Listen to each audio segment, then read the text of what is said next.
pokok-pokoknya sebagai berikut.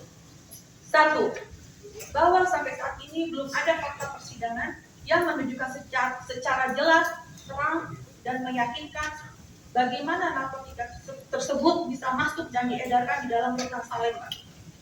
Dalam surat dakwaan jaksa penuntut umum hanya disebutkan bahwa narkotika tersebut diperoleh terdakwa 6 dari saudara Andre.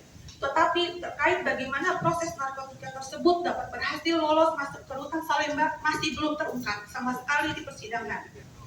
Tentu hal ini merupakan kejanggalan yang serius yang seharusnya dapat diungkap secara jelas dalam persidangan. Bukankah pihak rutan Salemba memiliki CCTV serta prosedur pemeriksaan yang ketat dalam setiap akses keluar masuk?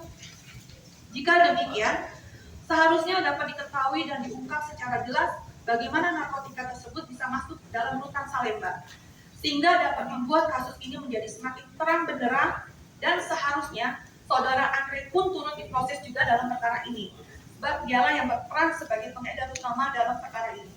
Kedua, bahwa terdakwa 1 sampai dengan 5 tidak saling mengenal satu sama lain saat dipertemukan di pos penjagaan depan P2U Rutan Salemba, Jakarta Pusat, dan dipaksa oleh penyidik kepolisian untuk saling mengenal.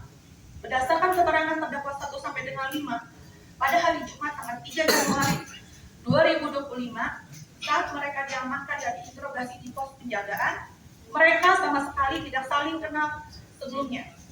Namun mereka dipaksa oleh pihak penyidik kepolisian Polsek Cempaka Putih untuk saling kenal.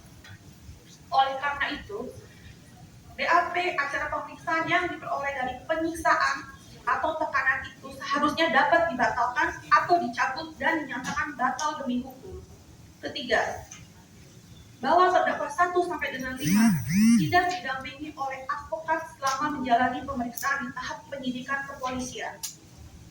Dalam keterangannya saksi Bambang Setiadi selaku saksi perbalikan, tepatnya di halaman 27 surat tuntutan jaksa penuntut umum, yang menerangkan bahwa saksi menerangkan pada saat pemeriksaan para terdakwa kami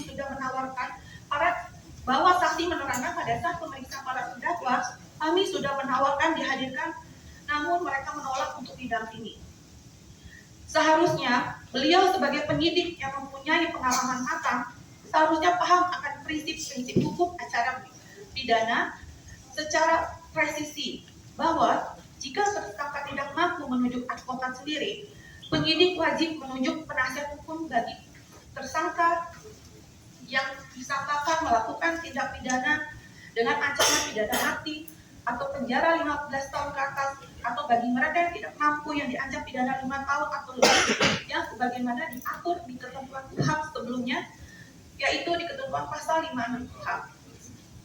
Meskipun tersangka menolak untuk didampingi advokat, disinilah peran penyidik dipertanyakan.